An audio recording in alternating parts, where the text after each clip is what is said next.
Te juro que nunca pensé que sería yo la que contaría algo así, pero aquella noche, cuando encontré la pulsera dorada bajo el asiento del coche de mi marido, supe que algo en mi vida acababa de romperse. No era mía. Nunca había visto esa pulsera antes, pero olía a perfume, ese tipo de perfume caro que una mujer se pone para impresionar. No era un olor que perteneciera a mí, y ni a nuestra casa, ni a nuestra historia. Mi nombre es Laura, tengo 36 años y llevo casi 12 casada con Diego. Durante mucho tiempo pensé que teníamos un matrimonio estable, con nuestras rutinas, nuestras discusiones pequeñas, nuestros momentos de ternura. Nada fuera de lo normal. Hasta que esa pequeña pulsera cambió todo. El día que la encontré fue un viernes por la tarde. Diego me había dicho que saldría antes del trabajo porque tenían una reunión importante con un cliente nuevo y luego iban a cenar para celebrar. No le di importancia. Siempre había sido dedicado, responsable, incluso demasiado. A veces sentía que su trabajo era su verdadera esposa. Pero esa noche llegó más tarde de lo habitual. Muy sonriente. Muy relajado. Con un olor diferente. Cuando subí al coche al día siguiente para hacer la compra, moví el asiento y ahí estaba, una pulsera fina, con un dije en forma de corazón. Sentí un nudo en el estómago. Intenté convencerme de que debía haber una explicación lógica. Quizás era de alguna compañera que se subió al coche por accidente. Quizás de su madre, aunque ella no llevaba ese tipo de joyas. Pero mientras la giraba entre mis dedos, noté un pequeño grabado en el interior, C&D. Mi corazón se detuvo. C y de Clara y Diego. Clara era su nueva compañera de trabajo. Había hablado de ella varias veces, siempre con un tono neutro, casi protector. Es joven, acaba de empezar, la estoy ayudando a adaptarse. Yo, tonta de mí, hasta le preparé un tupper con comida una vez para que él se lo llevara a la oficina. Él me había sonreído y me dijo, eres un amor, Laura, de verdad. Los días siguientes me convertí en una especie de detective silenciosa. No quería ser esa mujer desconfiada, pero ya no podía mirar a Diego sin pensar en esa pulsera. Empecé a revisar sus horarios, sus mensajes cuando dejaba el móvil sobre la mesa, sus excusas. Nada concreto, pero todo sospechoso. Empezó a salir más, a recibir llamadas fuera de casa, a ponerse nervioso cuando sonaba el teléfono y yo estaba cerca. Una tarde decidí aparecer por sorpresa en su trabajo. Llevaba una bolsa con empanadas que yo misma había hecho, fingiendo que quería sorprenderlo con algo casero. Cuando llegué, la recepcionista me sonrió, pero noté que dudó un segundo antes de decirme, Diego salió hace un rato con Clara. Dijeron que iban a almorzar fuera. Sentí cómo se me helaba la sangre. Me quedé en el coche estacionada frente a la oficina, mirando al vacío, con la bolsa en el asiento del copiloto. 2 horas después los vi llegar. Se reían. Ella llevaba una bufanda roja, y Diego, ese gesto que le conocía bien, el de un hombre enamorado. Pero lo que más me dolió fue verlo tocarle la espalda con naturalidad, como si fuera algo que hacía siempre. No fue un abrazo, no fue un beso. Fue algo peor, la intimidad invisible.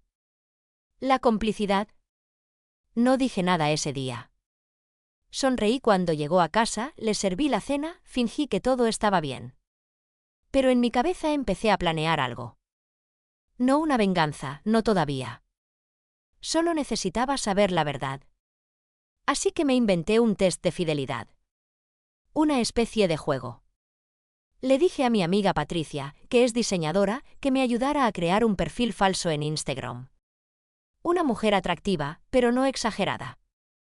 Alguien que podría interesarle, pero sin parecer una trampa evidente. Usamos fotos de un banco de imágenes y le dimos un nombre, Camila Ríos. Camila empezó a seguir a Diego. 2 días después, él la siguió de vuelta. Una semana después, le dio like a casi todas sus fotos. Y un viernes por la noche, cuando yo fingí estar dormida, escuché el sonido del mensaje de Instagram. Al día siguiente revisé el teléfono mientras se duchaba. Había una conversación. Él le decía a Camila, «Qué linda sonrisa tienes. Me encantaría conocerte en persona algún día». Mi cuerpo temblaba. No sabía si gritar, llorar o reír. Lo confronté apenas salió del baño. Él se congeló.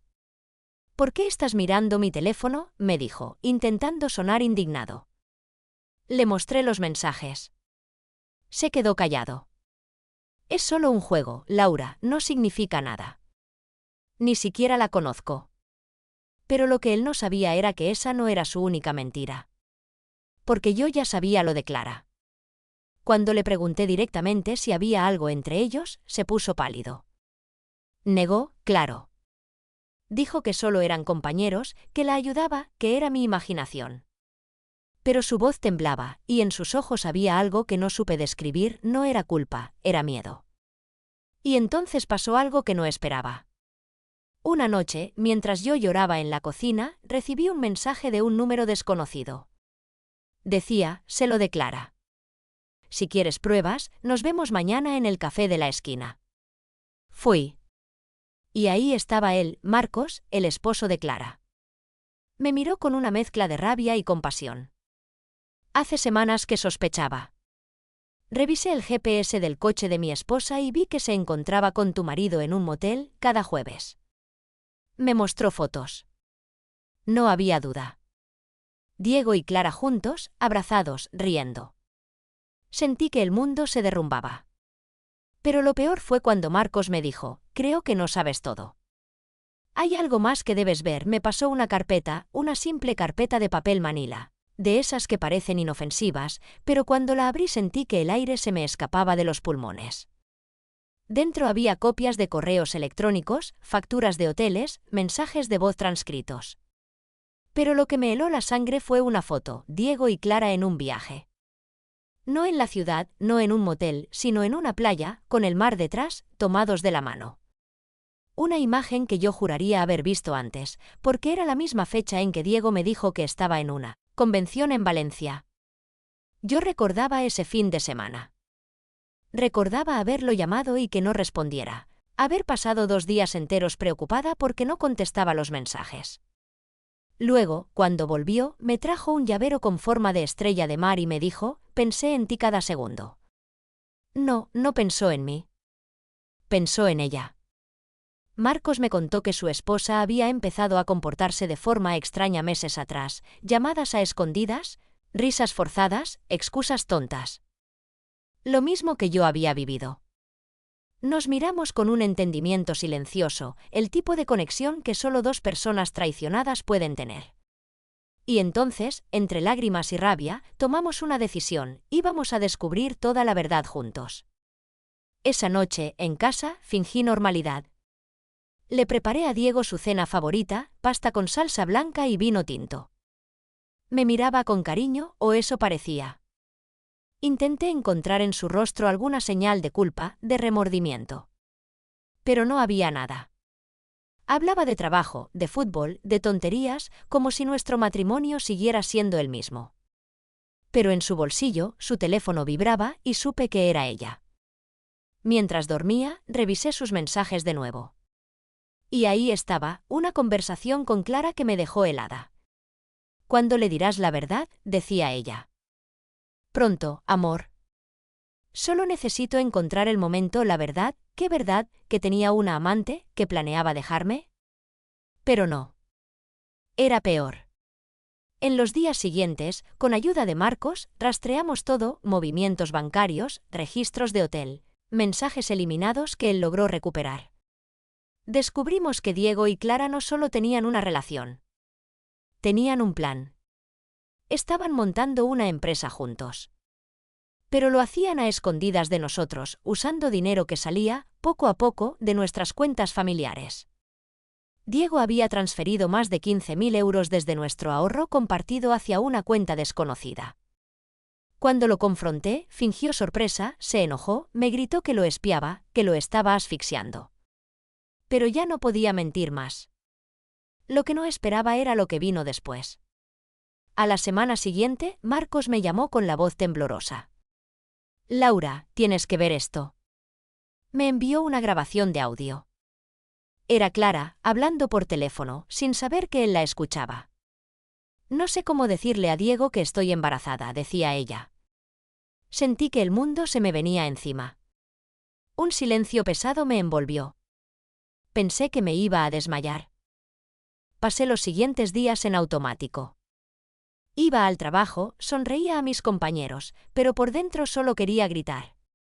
Cada vez que Diego me tocaba, me daban ganas de apartarme. No podía mirarlo. No podía dormir. Una noche, sin poder más, le dije que necesitábamos hablar. Se sentó frente a mí, con esa falsa calma que usaba cuando sabía que algo iba mal. Le conté que lo sabía todo. Lo del dinero, lo del viaje, lo del embarazo. Por un segundo, no dijo nada. Luego suspiró y bajó la mirada. No era lo que planeaba, Laura murmuró. Las cosas se fueron dando, no lo busqué. Me reí, una risa amarga, quebrada. ¿Y qué buscabas entonces, Diego? ¿Una aventura, una nueva vida, un hijo con otra mujer? Él me miró y, por primera vez en todos esos años, no vi amor. Vi miedo. Ella no está embarazada de mí, dijo finalmente. Y hay algo que tú tampoco sabes. Me quedé inmóvil. No entendía nada. Me explicó que Clara, efectivamente, estaba embarazada, pero no de él. Que había descubierto hacía poco que ella también lo engañaba. Que el padre del niño era su jefe, un hombre casado que le había prometido ascenderla. Diego dijo que se sintió usado, traicionado, que lo de la empresa fue idea de ella, que él solo la ayudaba porque creía que estaban construyendo algo juntos. No sabía si creerle. Parte de mí quería pensar que era otra mentira más, una excusa desesperada. Pero entonces me mostró los mensajes. Conversaciones entre Clara y su jefe, planes, citas, mensajes de amor. Era verdad. Ella también lo había engañado. Y ahí, por primera vez, vi a Diego llorar. No esas lágrimas de culpa vacía, sino lágrimas reales. Me contó que cuando se dio cuenta, intentó cortar con ella, pero Clara lo había amenazado: si me dejas, le diré todo a tu esposa. Por eso las mentiras, las evasivas, los nervios. Por eso el dinero desaparecido, estaba intentando recuperarlo antes de que yo lo descubriera. Yo lo escuchaba, pero algo dentro de mí ya estaba roto. No podía sentir compasión, ni rabia, ni alivio. Solo un vacío enorme. Me había mentido, me había traicionado, me había hecho dudar de mí misma. No importaba si ella también lo engañó, el daño ya estaba hecho. Las semanas pasaron y, aunque intentó arreglar las cosas, ya era tarde. Pero la historia no terminó ahí. Porque justo cuando pensé que nada podía sorprenderme más, recibí una carta. No un mensaje, no un correo, una carta de verdad. Sin remitente. Dentro había una copia de un contrato de sociedad, Río San García Consulting. Los socios fundadores, Diego García y Camila Ríos. Mi perfil falso. El que yo había creado para probar su fidelidad. Me quedé paralizada. ¿Cómo era posible? Camila Ríos no existía. O eso creía. Pero el documento tenía su firma. La firma de Diego, la de Camila. Y el número de cuenta de la empresa era el mismo al que él había transferido el dinero. Ahí comprendí que había algo mucho más oscuro detrás de todo esto. Algo que iba más allá de una simple infidelidad. Esa noche no pude dormir. Tenía la carta sobre la mesa, abierta, las manos me temblaban. Miraba una y otra vez esas dos firmas, la suya y la de Camila Ríos, y sentía que mi cabeza iba a estallar. Camila Ríos era mi invención. Esa mujer no existía. Yo había elegido las fotos, el nombre, los mensajes. Entonces, ¿quién había firmado? ¿Cómo podía haber una identidad legal, una persona registrada con ese nombre, asociada a mi marido? Llamé a Patricia, mi amiga, la que me había ayudado a crear el perfil falso. Cuando le conté, se quedó muda. Me juró que las fotos eran de un banco de imágenes, que el nombre era completamente inventado, que no había manera de que alguien pudiera usarlo. Pero ahí estaba, en un contrato legal. Laura, esto no tiene sentido, me dijo. A menos que alguien supiera todo lo que hiciste. Y fue ahí cuando me di cuenta. Alguien sabía. Alguien había estado siguiendo cada paso de mi juego, alguien que no solo había descubierto la trampa, sino que la había usado en mi contra. Pasé los siguientes días revisando todo, mi correo, mis redes, las fotos que había subido, los mensajes con Patricia. Y entonces lo noté. Desde hacía semanas, cada vez que entraba a mi cuenta de Instagram, el perfil de Camila aparecía activo, publicando nuevas fotos. Fotos que yo no había subido. En una de ellas había una playa. La misma playa donde Diego y Clara habían estado. En otra, un coche gris idéntico al nuestro. Y la descripción decía: los secretos siempre encuentran la manera de salir a la luz. Sentí un escalofrío. Alguien estaba jugando conmigo. Esa misma noche, cuando Diego volvió del trabajo, lo observé con una calma que no sentía. Le serví la cena, esperé a que se relajara y luego le puse la carta frente a él. «¿Qué es esto?», pregunté. La miró. Y algo en su cara cambió. No fue sorpresa. Fue reconocimiento. «Laura, puedo explicarlo». «Explícalo». Tardó varios segundos en hablar. Finalmente dijo: «Hace un mes, alguien empezó a enviarme mensajes diciendo que sabía lo de Clara. Que si no quería que tú te enteraras, tenía que firmar un acuerdo para invertir en una empresa.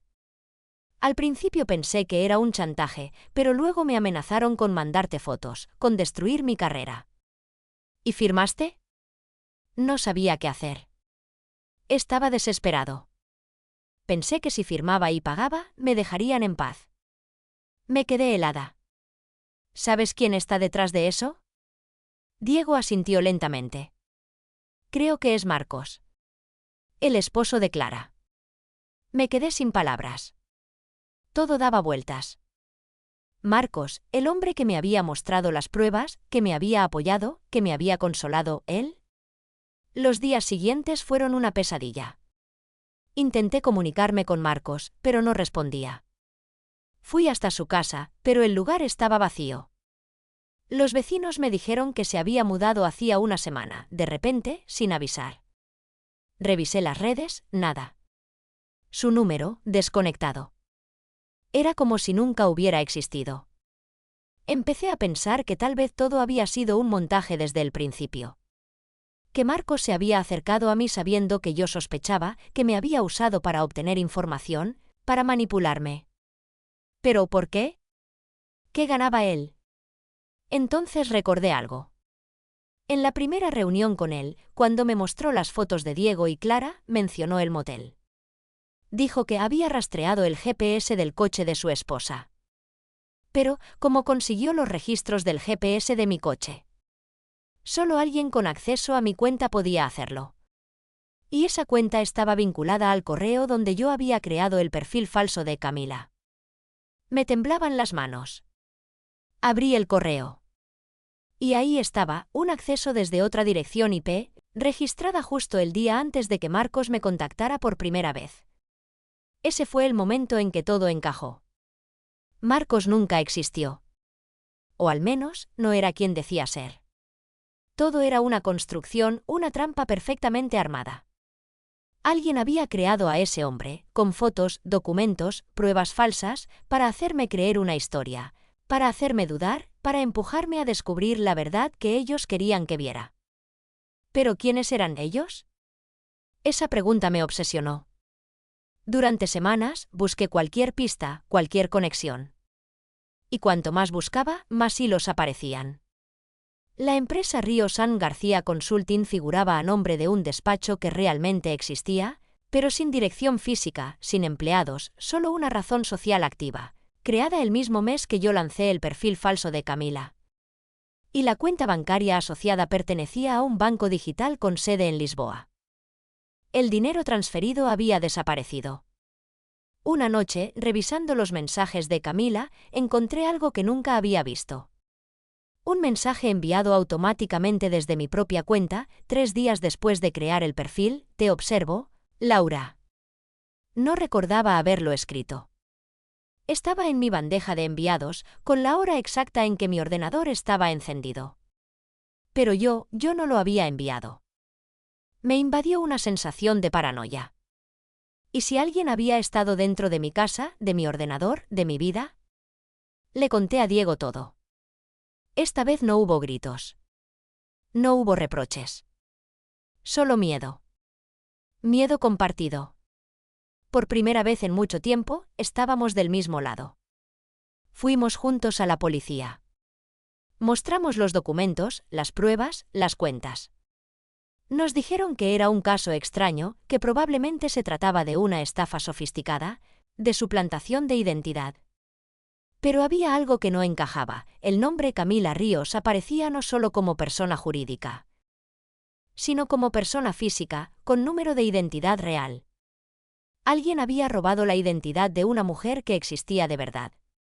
Una mujer con ese nombre, con un pasado, con documentos, con una historia. Y entonces la policía nos mostró una foto. Una mujer de unos 30 años, cabello oscuro, sonrisa conocida. Muy conocida. Yo la había visto antes. En las fotos que Diego me enseñó al principio, cuando hablaba de su nueva compañera en el trabajo. Era Clara. Clara era Camila Ríos. O más bien, Clara se hacía llamar así. Diego se derrumbó. Dijo que nunca lo supo. Que ella le contó que su nombre completo era Clara Ríos, que el Camila era solo un apodo. Pero ahora todo tenía sentido. Clara había usado su propio alias para crear una red de engaños. Había manipulado a Diego, a mí, a todos. Ella creó la empresa, ella movió el dinero, ella jugó con nuestras vidas. La historia que yo creí dominar se había convertido en su juego. Yo solo fui una pieza más en su tablero. Y sin embargo, había algo más que no podía entender. Porque días después de todo eso, cuando la policía fue a buscarla, Clara había desaparecido. Sin dejar rastro. Lo único que encontraron fue un mensaje grabado en su contestador, una voz femenina, susurrante, diciendo: «No busquen más». Todo esto fue solo justicia. Desde entonces no duermo bien. A veces creo ver su rostro en la calle, en los reflejos, en las sombras. Diego y yo intentamos reconstruir algo, pero ya nada es igual. A veces pienso que ella sigue ahí, observándonos, esperando su momento. Y entonces me pregunto: ¿y si la verdadera traición nunca fue la de mi esposo? ¿Y si todo esto fue una venganza que comenzó mucho antes de que yo siquiera sospechara algo? ¿Tú qué harías si descubrieras que la persona que destruyó tu matrimonio lo hizo porque tú, sin saberlo, fuiste parte de su pasado? Hace unos días lo supe. Todo. La verdad que me faltaba. La pieza que hacía encajar este rompecabezas enfermo. Estaba revisando viejas fotos, álbumes guardados en una caja que no tocaba desde hacía años. Y entre ellas, una de esas fotos de la universidad, una fiesta, música, risas, yo con un vestido azul. Y a mi lado, una chica de mirada intensa, el mismo lunar en el cuello. Era ella. Clara. O Camila. La misma mujer. No lo podía creer. En el reverso, mi propia letra, con Clara, la nueva amiga de Diego. Entonces recordé. En aquel tiempo, Diego y yo recién empezábamos a salir. Clara era parte de su grupo de amigos. Yo la conocí en esa fiesta, amable, encantadora. Y también recordé algo más, una discusión, años después, cuando Diego me confesó que antes de estar conmigo, había tenido algo sin importancia con otra chica. Nunca me dijo quién era. Ahora lo entendía. Era ella. Todo encajaba, su aparición repentina en su trabajo, su obsesión, su manipulación. No buscaba solo un amante, buscaba venganza. Venganza por haberle robado al hombre que, según ella, era suyo. Diego, después de todo, fue solo un instrumento. Yo, su objetivo final. Y ella, la mente detrás de todo. La policía no volvió a encontrar rastro de Clara, pero hace 2 semanas llegó un sobre sin remitente a mi buzón. Dentro, una foto. De mí, durmiendo. Tomada desde la ventana de nuestra habitación. Detrás, una frase escrita a mano: «El juego todavía no ha terminado». Desde entonces no cierro las cortinas. No por valentía, sino porque sé que, esté donde esté, ella sigue mirando. Y tú, dime, ¿Qué harías si descubrieras que la persona que destruyó tu vida lo hizo por una herida que tú ni siquiera sabías que habías causado?